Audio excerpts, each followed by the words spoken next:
The Singleton Town Square shopping centre changed hands in April. The new owner, believed to be a Mr RHK of Sydney. Prior to the sale, Franklin says it had signed a letter of intent to extend its lease, with plans to expand. But frantic negotiations between Franklin's and the new owner over the past week have failed to secure a new lease. Franklin says it'll be forced to leave the town within 5 months. Franklin's spokesperson, Rob Wilson, claims the store hasn't deserted Singleton, it's been kicked out. The store's 22 full-time staff and 20 casuals will be offered jobs elsewhere in the Hunter. But for most of the staff, the end of Franklin's is the end of a job. It's believed the Jewel's chain of supermarkets will take over from Franklin's in the shopping centre. The centre manager and the new owner have refused to comment. Richard O'Leary, NBN News.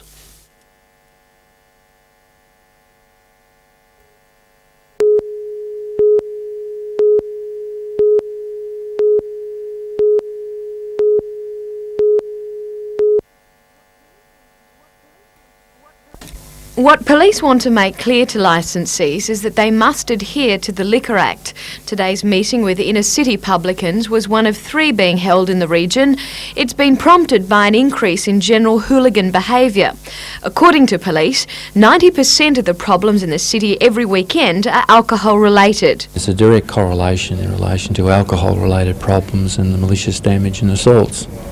What police want to get across to owners of pubs and clubs is that it's an offence to sell alcohol to anyone who is already intoxicated.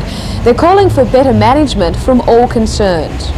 Also discussed pub crawls, and in particular the university crawl next Wednesday.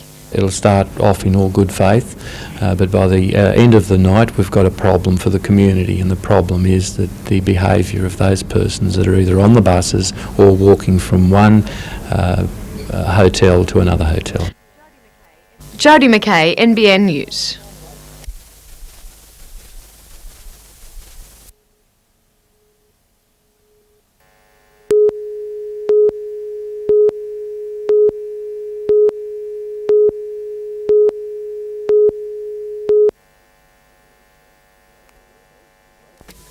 In many respects, the Broke area has become too successful for its own good, with landholders fighting over how to best use the land. Millions of dollars has been invested in the last few years to create a thriving wine industry. But some residents feel there is just as much money to be made out of tourism.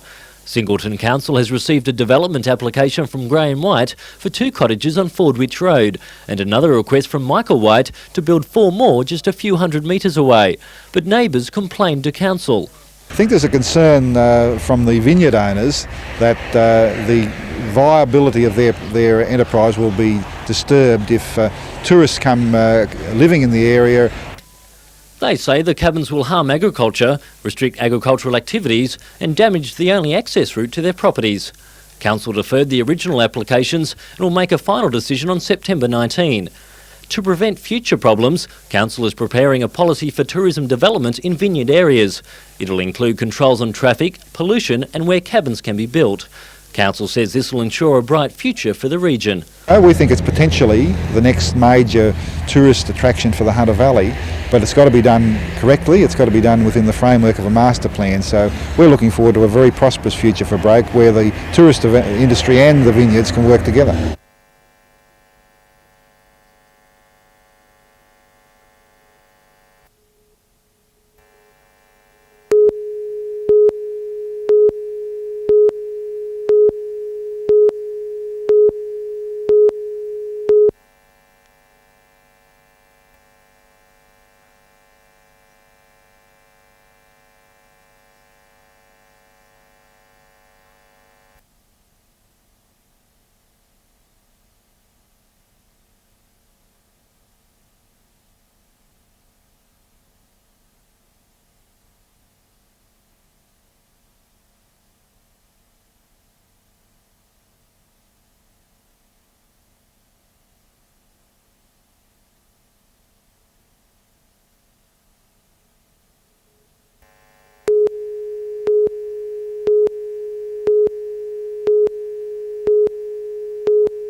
been here warming up before the 9-week tour, which included the Federation Cup in Germany and a series of tournaments in the United States. McQuillan drew American Amy Frazier in the first round of the US Open. When I saw the draw, I thought, well, it's not Steffi Graf or anyone, but, it's pretty tough. But if I was going to win, I had to play, really well, and I didn't play as well on the day, and she just played too good for me. Despite bowing out early in the singles, McQuillan is pleased with her performances in the doubles, reaching the third round in the ladies and the quarter-finals in the mixed. She also made the final in several of the other tournaments she contested. Currently ranked 68th in the world and second in Australia to an in-form Christine Radford, McQuillan doesn't see the US Open as a setback. I was pretty happy with my whole trip. I've improved my ranking. By the end of the year, I'm about 68 now in singles. I should end up about 58, 55 in singles at the end of the year. So it's always going up, and that's a good sign. It's better than going the other way, that's for sure. After her recent hectic schedule, McQuillan plans to take it easy before she plays the Australian circuit next year. Joanne Shoebridge, NBN News.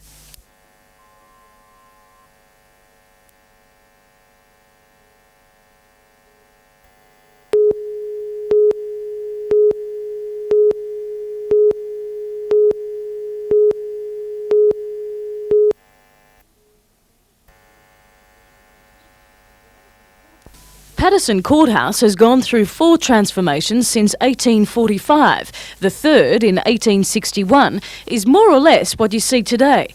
That's thanks to a dedicated band of locals who began the 4th transformation of the building into a museum 20 years ago.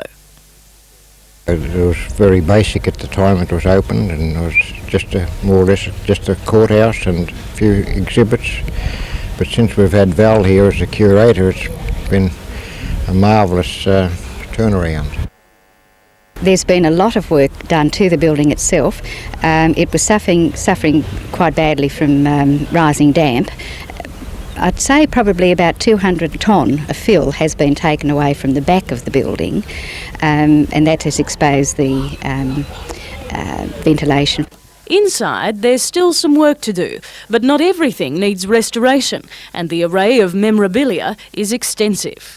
About every fortnight, little bits and pieces come into the museum, and the contents of the museum really reflect on the history of Patterson. Testament to that local effort, Mabs and Bill Kepi. This entire room, part of a self-confessed 163-year tradition of hoarding. But more money is needed to finish the museum. We're hoping that sometime in the future we'll get grants to cover the painting and doing the floors.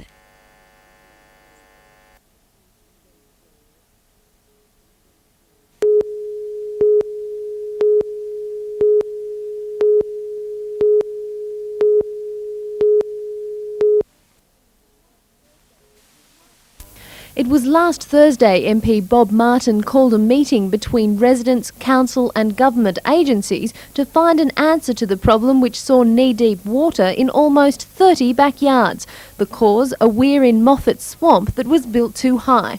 While a 50-centimetre square gap cut into the weir has made the water retreat, residents say at that rate it will be at least 6 weeks before the water is gone. They're blaming everybody else and not taking it on for themselves to get in and do the job properly. For almost a month, children have been unable to play in their backyards unsupervised, as well as the possibility a young child could drown. Residents claim there's also a chance waterlogged trees could fall. We don't get to play football or soccer. If it rains, we're in big trouble. I mean, it's just not going away. One night of rain and we'll have it up to our house. A council spokesman said on Monday a gap 5 by 10 metres will be cut in the weir to drain excess water from both Medowie and Saltash into Swan Bay. The weir will then be rebuilt 60 centimetres lower, the height it should have been made 18 months ago. Joanne Shoebridge, NBN News.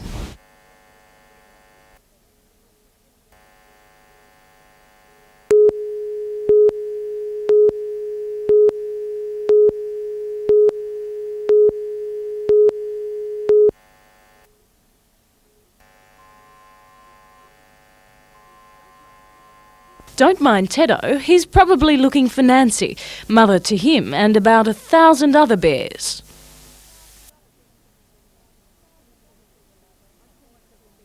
I call myself a bear lover. My family call me a bear fanatic. So I love bears, any sort. Nancy's been collecting for about 12 years. She can't bear to leave a bear. Take the getting of Treasure, rescued from atop a rubbish heap. When I received Treasure, he was covered in green paint to which newspaper had stuck. Well, with a doctor's scalpel, I've managed to get the green paint off and the newspaper, but I can't get the marks off his face and I can't replace his arm. So Treasure's now mine. I love him dearly. My children call him Trash, and so that's why I call him Treasure. Collecting, it seems, runs in the family. Sister Beth is doll mad. About 25 years I've been collecting dolls. Been collected toys and sewing machines and half dolls and anything that's collectible.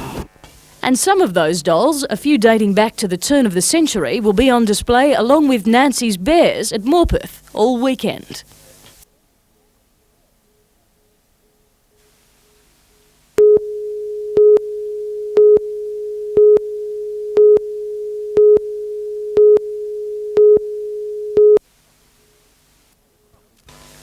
The crumbled remains of this home's balcony nearly killed 8 teenagers. Port Stephens Council says a faulty type of wood is to blame, the Oregon support beam susceptible to dry rot.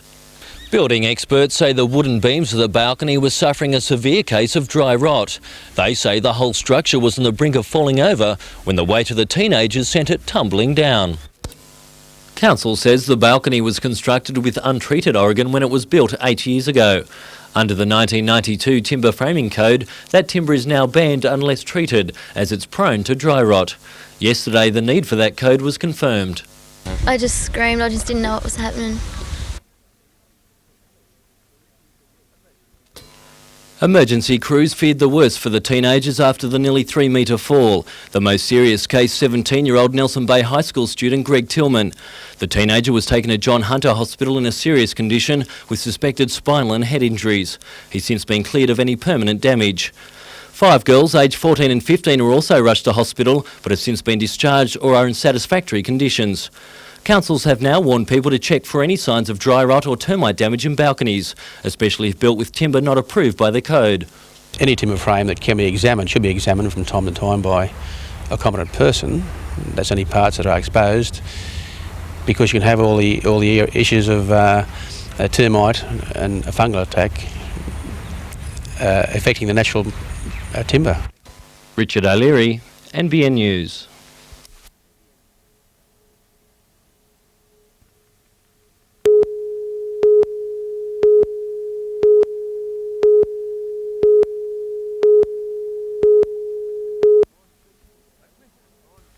A glimpse of Grand Prix skiff sailing came to Newcastle with the launch of a new boat, the high-performance James Hardie building products. The event also opened a new chapter on the story of the region's champion sailing brothers, Chris and Darren Nicholson, ably assisted by Glenn Boss, tipped as the top jockey riding big dreams in tomorrow's Cameron Handicap. For the first time, the Nicholsons will be pitting their skills against one another, sailing separate skiffs in a national circuit. Chris on skilled engineering, Darren on James Hardie. There's brotherly assistance and brotherly rivalry, so and perform for the sponsors. It's all part of the package, and we'll do our best. We go training together. There's about 18 boats in the circuit this year, so 2 working together should possibly be a bit better. Yeah, it'd be really good, I think, for Newcastle to give these Sydney boats a bit of a hard time for a change. Star Hoop Boss christened the high-speed sprinter and soon after found himself in the drink waiting for a ride. The $70,000 skiff is capable of speeds up to 25 knots. Out of the saddle and into a sailing harness, Boss seemed a natural. They've got a lot of pickup when you catch the wind and they accelerate. It's very quick, so it could compare very much with horse racing. The televised national circuit starts on Saturday on Sydney Harbour, then heads to Western Australia, Queensland, Victoria and South Australia. Well, this is 18-foot skiff sailing. It's fast and it's wet. You'll be seeing a whole lot more of it this summer. Andrew loves NBN News.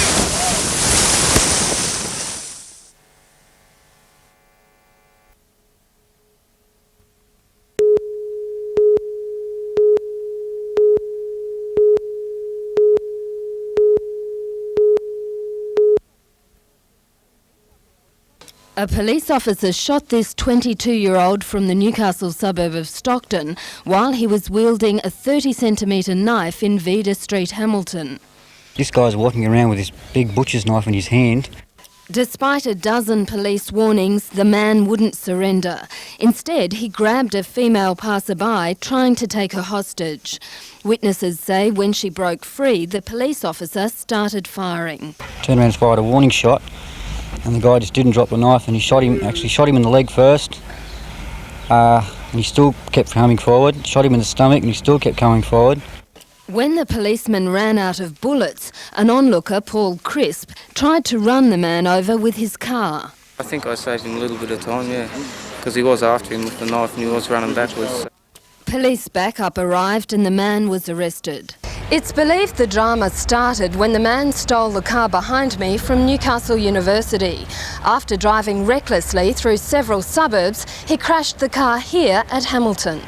A passerby, Chris Mangovsky, had stopped to help him but was threatened with the knife. As soon as I come out of the car, he come with a big pointed knife, he pointed on me. An investigation is underway, but police have defended the shooting. It appears that at this early stage of the investigation, the police officers are doing an excellent job in reducing the danger to the surrounding public to a minimum. The man is tonight in a satisfactory condition under police guard in the John Hunter Hospital. Jane Anderson, NBN News.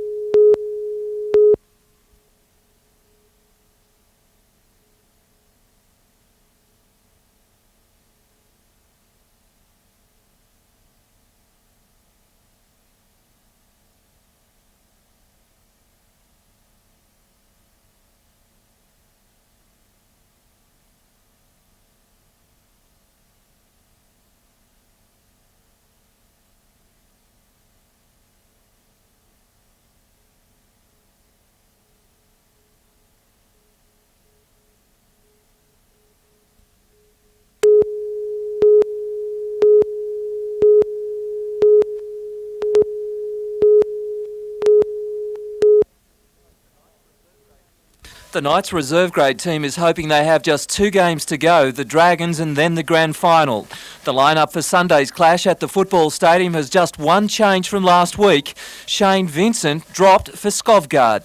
Young Skovgaard coming into the side will balance the side a little bit better. He's also a goal kicker, and we're looking for a bit of stability and a little bit of discipline. Vincent was involved in that terrible mix-up against Cronulla on Sunday. He'll be on the bench for the clash with the Dragons. Also on the bench, another big name, Tony Butterfield. Finch says both players will make an impact when they get on the paddock. Meanwhile, a couple of Knights are carrying injuries, but selectors believe with the season's end in sight, they'll be right to play. Peter Ryan, NBN News.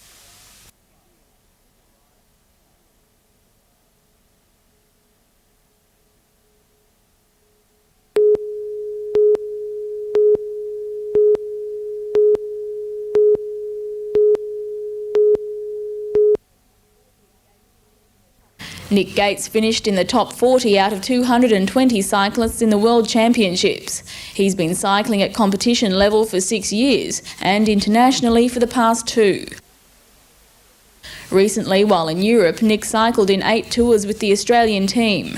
Training an average of 7 hours daily, Nick's off again, this time to Queensland for the national titles.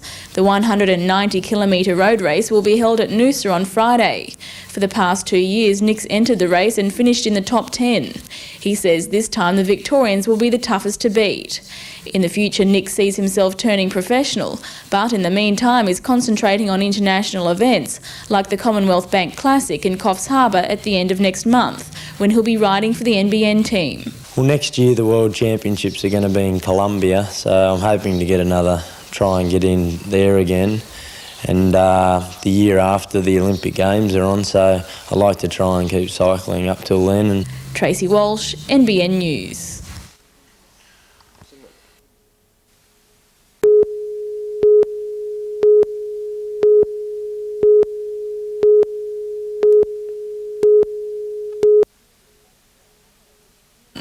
John Maitland is a familiar face around Wingham. He grew up there and has spent most of his spare time involved in community activities. His zest for life may be attributed to an incident in World War II, during which he served as a flight lieutenant. I was in a very severe accident at Tobruk in January 1944, 50 years, and I've been grateful every day since. They didn't think I was going to live then, and then when I did live, they didn't think I was going to walk, so I feel I've been very lucky. His wife Nan has been at his side through it all. She was his physiotherapist after the accident and helped him walk again. John's been a member of Rotary for 50 years. In recognition of his efforts, the club presented him with a self-portrait and most recently nominated him for the Premier's Award. John was president of the Wingham Services Club for 10 years and chairman of the Wingham branch of Legacy for 40 years. He's also served on the boards of the Wingham and Manning Base hospitals. I unfortunately felt that I couldn't move quickly enough or something like that to get involved with sporting, so I suppose I spent most of the time with community affairs. Tracy Walsh, NBN News.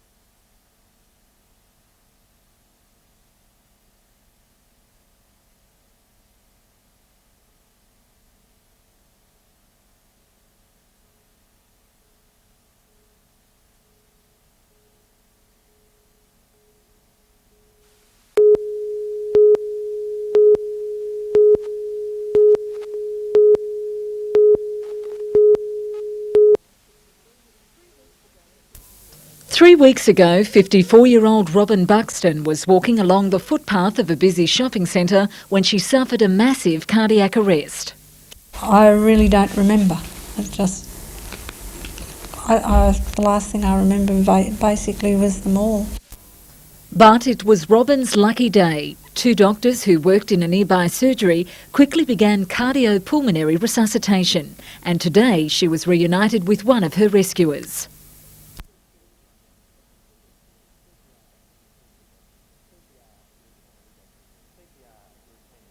The CPR routine is actually very basic, and it's something that I feel anybody can learn, and it involves when the heart has stopped, then somebody needs to pump on the heart for that person and also to breathe for them, and that's what we did. Since NBN began its Project Restart campaign, more than 20,000 people have learned valuable and simple skills that can help save lives. To see that she came out of it in one piece because somebody did do CPR on her so well, I can't thank them enough. As Robin waits for a heart transplant, every day is treasured. I feel very grateful to them, and I just think that everybody should know how to do it. Doing CPR is never a fun thing, and people do get daunted by it, but I think it's worse when you're standing there and you don't have the skills to do anything for anybody.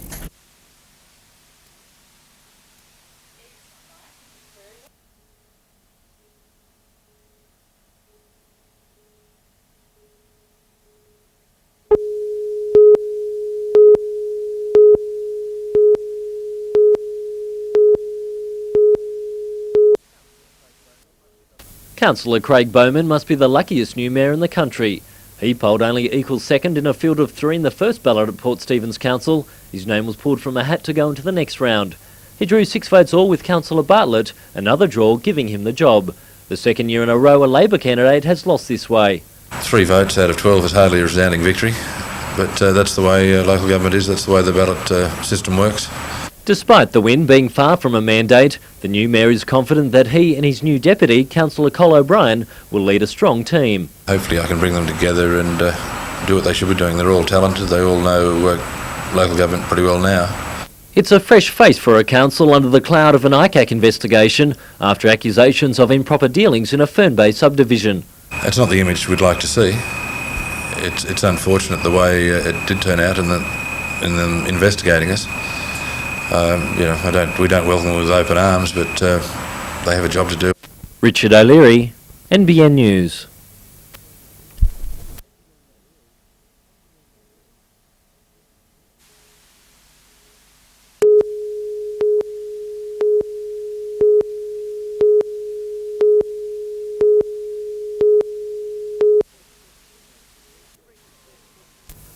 The region's best 42 young cricketers were at Kings Oval in Raymond Terrace playing for a spot in the Hunter team. They included one of the rising stars of the sport, Todd Campbell, an under-17 state representative last year. The Hunter finished in the second half of the CHS titles last year, but expect a much stronger showing at this year's titles in November. Well, our problem last year was with the batting in the upper order, so it's with our opening batsmen and number 3 spots that we'll be looking to improve on. In the squad of 13 named late this afternoon, Johns has gone for Campbell, Middlebrook and Spinks to strengthen the top of the batting order. Luke Knight will keep for the team, with Simon Skinner and Anthony Walsh to spearhead the bowling attack. Well, at this stage we're looking pretty good. We've got at least 7 boys from last year's team that have turned up to try out again. In last year's competition we ran 7th in the state, but with the experience that they've gained last year, we expect to do a lot better. The side will have its first hit out this weekend, trying to emulate a historic double achieved last year by beating both the University and Newcastle firsts. Richard O'Leary, NBN News.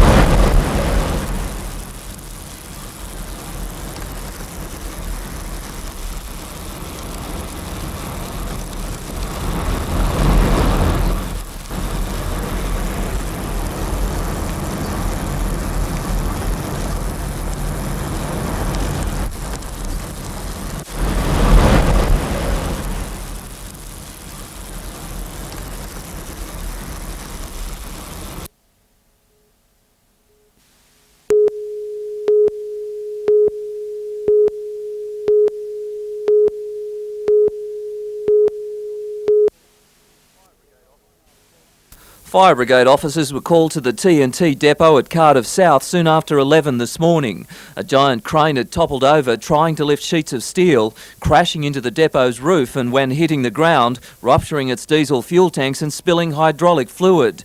The fire officers immediately acted to stop the spill. Just to make sure that none of it gets into the sewerage systems and causes a hazard. 40 litres of fuel was contained without problems. The driver of the crane was treated for minor injuries. The WorkCover Authority has begun a routine investigation to find out why the accident happened. Peter Ryan, NBN News.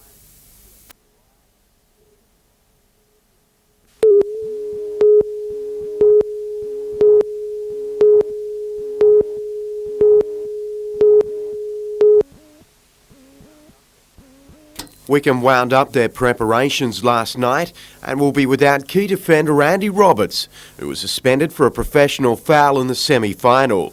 Despite his absence, Wickham is confident of upsetting Highfields, who will start the match an overwhelming favourite.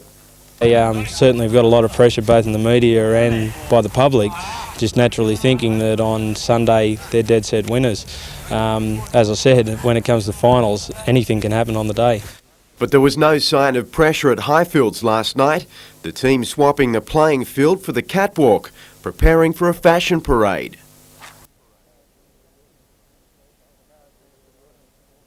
No, it's been a pretty ordinary performance so far, but hopefully it'll be all right on the night. Lowe believes Highfields will be far better on their feet come Sunday. The club determined to win the Premiership knockout double for the second consecutive year against a team they have struggled against in the past. Well, I mean, we never like to lose, and this is the biggest day of the season, really, for a single game, that is. So, you know, I think deep down we expect to do well, and we expect that of ourselves.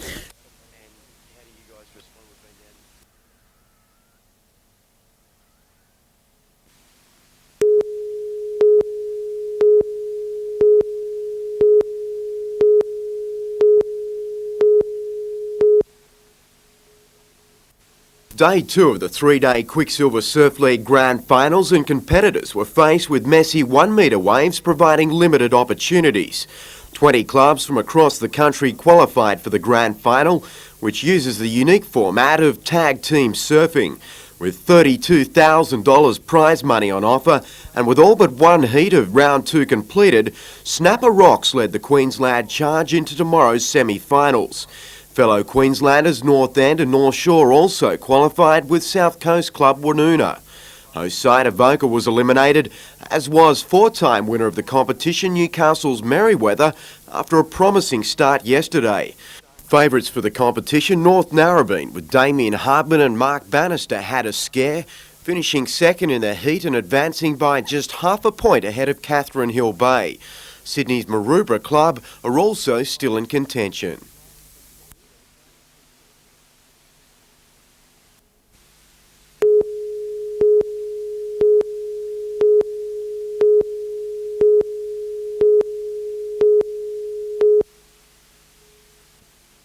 With both sides' defences holding, Saints' Andrew Walker went to the air in the 10th minute, Nick Zisti reclaiming possession and popping a pass for 5'8" Tony Smith, giving the Dragons a 6-0 lead.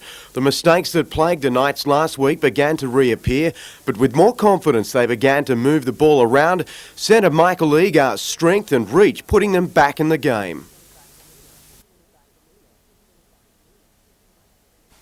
Knights went ahead in the second half before St George struck back with a try from what appeared to be a forward pass. 10-all and 5'8" Paul Stovgaard snapped a field goal 4 minutes from time, but when Newcastle got caught on the last tackle, surrendering field position, Andrew Walker replied to send the game into extra time. Jason Martin then kicked another one-pointer before David Smith, who had spent time in the sin bin, wrapped up the match, sending Newcastle into its second consecutive grand final.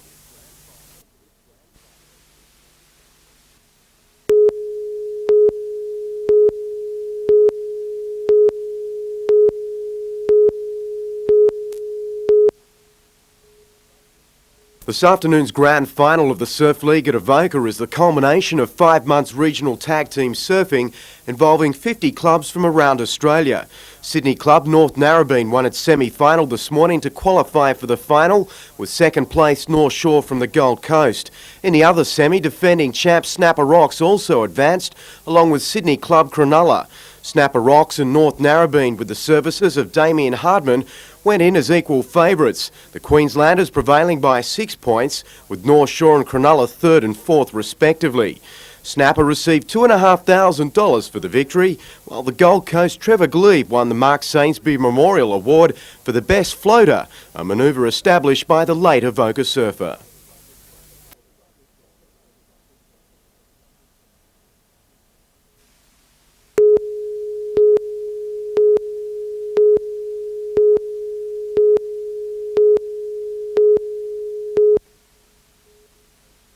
With Derek Rucker sidelined with a rib injury from the Sydney game the night before, the Falcons were inspired in the opening stages of the match. Paul Kuiper's 13 points in the first quarter, helping to establish a 10-point break. But with the Hawks needing a win to keep their playoff aspirations intact, they fought back to lead by 1 point at the end of the third quarter, extending that in the final term by 5. The Falcons recovered to level the match, and with just 1.3 seconds left on the clock, a questionable call, followed by disaster.